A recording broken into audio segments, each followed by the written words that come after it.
Hello students, कैसे हैं आप सब लोग। हम लोग नेशनल इनकम की यूनिट को पढ़ रहे हैं। पहला चैप्टर हम पढ़ चुके थे नेशनल इनकम के अंदर। आज हम सेकंड चैप्टर पढ़ेंगे और 10 मिनट रिवीजन सीरीज के अंदर 10 मिनट के अंदर मैं आपको कंप्लीट रिवीजन करा दूंगा basic concept of macro economics, यानी कि unit number 1 national income, chapter number 2।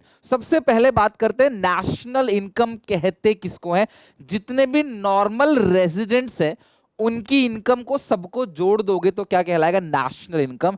It is the sum total of income by only normal residents, जो आम तौर पे हमारे देश में ही रहते हैं, उनका इकोनॉमिक इंटरेस्ट हमारी कंट्री में लाई करता है। डोमेस्टिक टेरिटरी किसको कहते हैं? ये इकोनॉमिक टेरिटरी है किसी कंट्री का। ये वो एरिया है जहां पे हम लोग इकोनॉमिक एक्टिविटी करते हैं और डोमेस्टिक इनकम जनरेट करते हैं। ये एरिया वाइज है, जो मैप है हमारा वो डोमेस्टिक टेरिटरी है, मैप का सारा एरिया। डोमेस्टिक टेरिटरी के अंदर क्या क्या आता है? जो भी हमारी कंट्री के मैप के अंदर है वो सब कुछ हमारी टेरिटरी का पार्ट है। लेकिन शिप्स और एयरक्राफ्ट जो हमारी कंट्री से चाइना, लंदन और बीजिंग जा रहे हैं, या फिर मान लो अमेरिका जा रहे हैं, या फिर मान लेते हैं स्विट्जरलैंड जा रहे हैं, तो अगर उसका ओनर इंडिया का है तो वो चाहे कहीं भी दो देशों मूव कर रहा हो, वो हमारी टेरिटरी का पार्ट कहलाएगा ओनर को देखते हुए। सिमिलरली क्लास, जितने भी फिशिंग वेसल्स है, ऑयल रिग्स है, अगर उसके ओनर इंडियन है तो वो इंडियन टेरिटरी का पार्ट है, भले वो इंटरनेशनल वाटर में है। अगर इंडियन ओनर है तो भाई ये जो खदान है क्रूड ऑयल निकालने का या फिशिंग वेसल्स है, वो सब हमारी टेरिटरी का पार्ट कहलाएगा। जितने भी एम्बेसीज है हमारी फॉरेन कंट्री में, ध्यान रखना, इंडिया की एम्बेसी रशिया में है, चाइना में है, पाकिस्तान में है, अमेरिका में, कहीं भी है पूरे वर्ल्ड के अंदर, वो हमारी टेरिटरी का पार्ट कहलाएगी कि वो हमारी एम्बेसी है।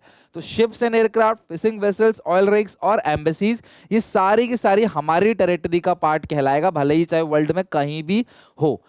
तो डोमेस्टिक टेरिटरी के अंदर क्या क्या इंक्लूड नहीं करते? फॉरेन एम्बेसी, मिलिट्री स्टैब्लिशमेंट, ठीक है। चाइना की एम्बेसी इंडिया के अंदर है तो वो चाइना की टेरिटरी का पार्ट होगा, वो इंडिया की टेरिटरी का पार्ट नहीं होगा। सिमिलरली अमेरिका की एम्बेसी इंडिया के अंदर है तो वो अमेरिका की एम्बेसी का पार्ट होगा, इंडिया की टेरिटरी का पार्ट नहीं है। तो एम्बेसी सबका अपना अपना है। हमारी एम्बेसी बाहर है तो वो हमारी टेरिटरी का पार्ट है, उनकी एम्बेसी इंडिया में है तो ये उनकी टेरिटरी का पार्ट है, हमारी टेरिटरी का पार्ट नहीं है। चाहे कोई मिलिट्री स्टैब्लिशमेंट है, international organisation like WHO, UNO, WTO, international labour organisation, ये सब हमारी कंट्री में होने के बाद भी हमारी टेरिटरी का पार्ट नहीं है, उन्हीं की कंट्री की टेरिटरी का पार्ट है। नॉर्मल रेजिडेंट्स किसको कहते हैं? Normal residents of a country refers to an individual और institutions who ordinarily resides in the country, जो आम तौर पे हमारे देश में रुकते हैं और उनका सेंटर ऑफ इकोनॉमिक इंटरेस्ट जो है वो हमारी कंट्री में ही काम करते हैं, वहां से पैसे कमाते हैं। नॉर्मल रेजिडेंट्स के अंदर इंडिविजुअल और इंस्टीट्यूशन दोनों आते हैं, मतलब कंपनी भी रेजिडेंट्स हो सकती है, फर्म भी रेजिडेंट हो सकती है, और नॉर्मल पर्सन तो रेजिडेंट होता ही है। हम और आप रेजिडेंट है, रिलायंस भी जो है इंडिया का रेजिडेंट है, क्योंकि उसका हेड ऑफिस जो है वो इंडिया, मुंबई के अंदर है, ध्यान रखना, ठीक है। सिटीजनशिप बाय बर्थ मिलती है और बाय मैरिज मिलती है, बट रेजिडेंट्स अगर आप रहते हो कहीं पे तो वहां के डुअल सिटीजनशिप इंडिया अलाउ नहीं करता, बट रेजिडेंट्स एक साथ कई कंट्री के हो सकते हैं, डिपेंडिंग अपॉन कि हर कंट्री का रेजिडेंट बनाने का रूल्स क्या क्या है। तो सेंटर ऑफ इकोनॉमिक इंटरेस्ट हमारी कंट्री में लाई करता है, उसका मतलब क्या है? द रेजिडेंट्स लिव और located with in the domestic territory. अगर वो बिजनेस है तो लोकेटेड है, इंसान है तो वो रहता है। The residents carry out basic economic activity of earning, spending and accumulation from this location, वो हमारी कंट्री में पैसा कमा रहा है, अर्न कर रहा है। Following are not include under the category of normal residents, इन लोगों को हम लोग नॉर्मल रेजिडेंट नहीं मानते। कोई भी फॉरेन टूरिस्ट, फॉरेन विजिटर जो हमारे यहाँ पे छुट्टियां बिताने, मेडिकल ट्रीटमेंट, स्टडी, स्पोर्ट्स के लिए आया है, हम उन्हें अपनी कंट्री की टेरिटरी का पार्ट नहीं मानते। फॉरेन मतलब हम उनको रेजिडेंट नहीं मानते, रेजिडेंट नहीं मानते। फॉरेन स्टाफ और एम्बेसी ऑफिशियल, डिप्लोमेट और member of arm forces of foreign country और located in the given country, तो हमारी कंट्री के अंदर कोई फॉरेन स्टाफ एम्बेसी में काम कर रहा है, ठीक है, तो हम उनको अपना रेजिडेंट नहीं मानेंगे। इंटरनेशनल ऑर्गेनाइजेशन जो है वो हम लोग नॉर्मल रेजिडेंट्स के अंदर काउंट नहीं करते, भले वो हमारी कंट्री में ऑपरेट कर रहे हैं। Employ of international organisation are considered resident of the country which they belong, not for the international area. For example, American working in UN office located in India will be treated as a normal resident of America. तो UN office, international organisation जितने लोग काम कर रहे हैं वो उन्हीं की टेरिटरी का पार्ट होगा, वो हमारी टेरिटरी का पार्ट नहीं होगा। However, if employees are working more than 1 year, लेकिन अगर कोई 1 साल से ज्यादा इस इंटरनेशनल इंस्टीट्यूशन में काम करता है तो वो हमारा रेजिडेंट कहलाया जाएगा. It means in the given example, if American is working UNO office in India more than 1 year, then he will be treated as normal resident of India. और इंडिया का जो भी नॉर्मल रेजिडेंट होगा उसकी whole some income पे India ही tax charge करेगा, ध्यान रखना.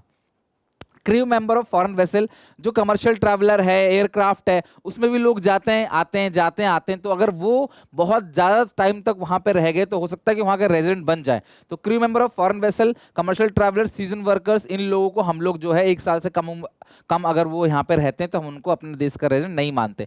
बॉर्डर वर्कर, जो बॉर्डर के आसपास रहते हैं और कंटिन्यू बॉर्डर को क्रॉस करते हैं जॉब के सिलसिले से, हम उनको भी नॉर्मल रेजिडेंट्स नहीं मानते. Normal resident of country where they live, not where they work.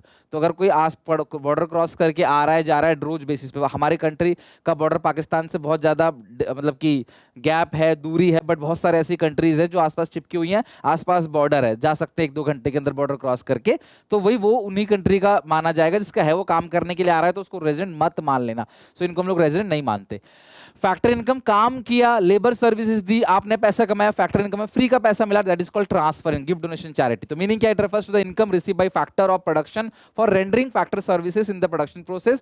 Transfer income क्या है, it refers to income receive without rendering any productive services, कोई सर्विसेज नहीं दिया है, फ्री का पैसा मिला है. तो ये factor income national domestic income दोनों में इंक्लूड होगा, ये नेशनल डोमेस्टिक इनकम में इंक्लूड नहीं होगा. ये अर्निंग कॉन्सेप्ट है, ये ट्रांसफर है, रिसीट कॉन्सेप्ट है. Receive by factor of production, land, labour, capital और एंटरप्राइज, उनको मिलता है. और ये रिसीव होता है हाउस होल्ड और गवर्नमेंट को, जैसे गवर्नमेंट से लाइक सब्सिडीज वगैरह मिल गया लोगों को, वो रेंट, वेजेस, इंटरेस्ट, प्रॉफिट, सब काम करके पैसा कमाते हैं, factor income. Scholarship, old age pension, unemployment allowances are transfer income. Goods के टाइप्स की बात करें, फाइनल गुड्स वो गुड्स है जो पूरी तरीके से बनके तैयार है, कंप्लीट रेडी टू यूज है by their final user. Such an item is meant for final use and will not pass through any more stages of production. Production हो चुका है, ट्रांसफॉर्मेशन हो चुका है, उसको दोबारा कोई प्रोडक्शन नहीं करना.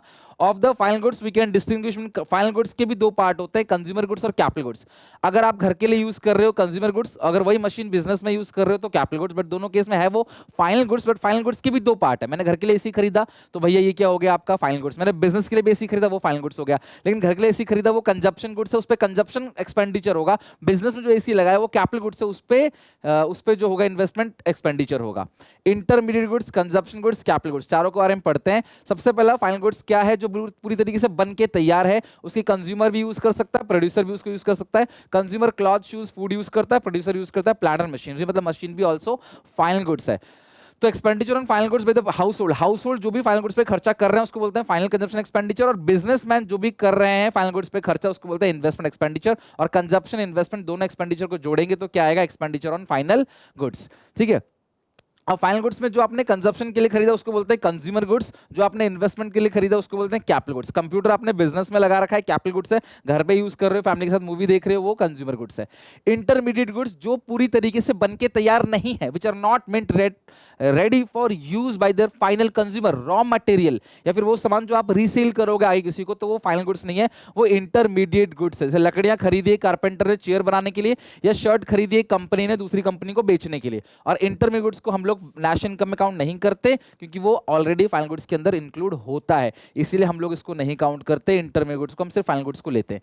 सेम गुड्स फाइनल भी हो सकता है, इंटरमीडिएट भी हो सकता है, डिपेंडिंग अपॉन इट्स यूज. मैं घर के लिए चीनी लेके आया चाय बनाने के लिए, वो फाइनल गुड्स है. लेकिन वहीं पे मेरे बगल में एक मिठाई की दुकान है, वो चीनी खरीद के लेके आया, तो वो उसके लिए इंटरमीडिएट गुड्स है.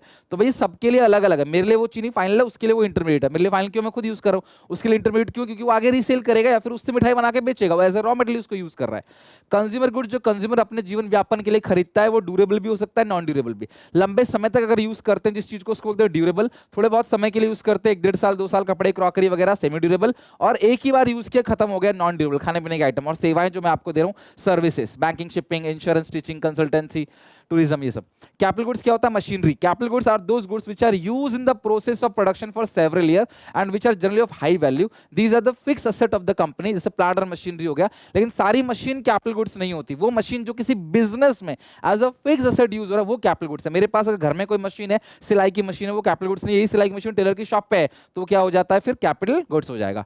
फाइनल गुड्स क्या है, पूरी तरीके से बनके तैयार है बाय देयर फाइनल यूजर. और ये क्या है, पूरी तरह से बनके तैयार नहीं है. इसका पर्पस क्या है, कंजप्शन, इन्वेस्टमेंट. इसका इसका पर्पस क्या है, रॉ मटेरियल तरह यूज करना या फिर इसको रीसेल करना। नेचर की बात करिए डोमेस्टिक नेशनल दोनों में इंक्लूड होता है, इंटरमीडिएट गुड्स की वैल्यू फाइनल गुड्स में इंक्लूड होता है, इसीलिए इसको अलग से सेपरेटली करेंगे, डबल डबल काउंटिंग हो जाएगी, कहीं भी इंक्लूड नहीं होता, ना डोमेस्टिक में ना नेशनल में। कोई वैल्यू एडिशन नहीं होना, सामान बनके तैयार है, यहाँ पे वैल्यू एडिशन करना पड़ेगा, सामान बनके तैयार नहीं है। ये प्रोडक्शन बाउंड्री क्रॉस कर चुका है, अभी प्रोडक्शन बाउंड्री के अंदर है। मिल्क खरीदा हाउस होल्ड ने, कंजप्शन मशीन कंजप्शन मशीन खरीदा इन्वेस्टमेंट, दोनों केस में फाइनल गुड्स है। मिल्क खरीदा रीसेल के लिए, बिस्किट बनाने के लिए खरीदा, तो दोनों केस में ये क्या है आपका इंटरमीडिएट गुड्स हो गया। डेप्रीशिएशन क्या होता है, किसी भी एसेट को यूज करते चले जाते हैं, उसकी वैल्यू ओवर द पीरियड घटेगी due to passage of time, expected obsolescence, old technology, वो सब डेप्रीशिएशन हो गया। लेकिन कैपिटल लॉस क्या होता है, value in the fixed asset due to unforeseen obsolescence, like natural calamity हो गया, थेफ्ट हो गया, एक्सीडेंट हो गया, इससे एसेट गायब हो जाती है, पूरी तरीके से हैम्पर हो जाती है, वो खत्म हो गया एसेट कैपिटल लॉस। डेप्रीशिएशन के लिए पहले से प्रोविजन बना सकते हो, कैपिटल लॉस के लिए कोई प्रोविजन नहीं बना सकते कि पैसे जोड़ के रखो, कल को तूफान आ गया, आंधी आ गया तो क्या होगा। ये प्रोडक्शन प्रोसेस हैम्पर नहीं होने देता, मशीन को रिपेयर करना पड़ता है, बस पुरानी हो जाती है मशीन। लेकिन यहाँ पे मशीन टूट गई, जल गई, आग लग गई तो भैया चोरी हो गया, तो ये मशीन गायब, प्रोडक्शन प्रोसेस को हैम्पर कर देता है। NFIA ध्यान समझना, NFI होता है net factor income from abroad, इसका फॉर्मूला होता है factor income from abroad minus factor income to abroad.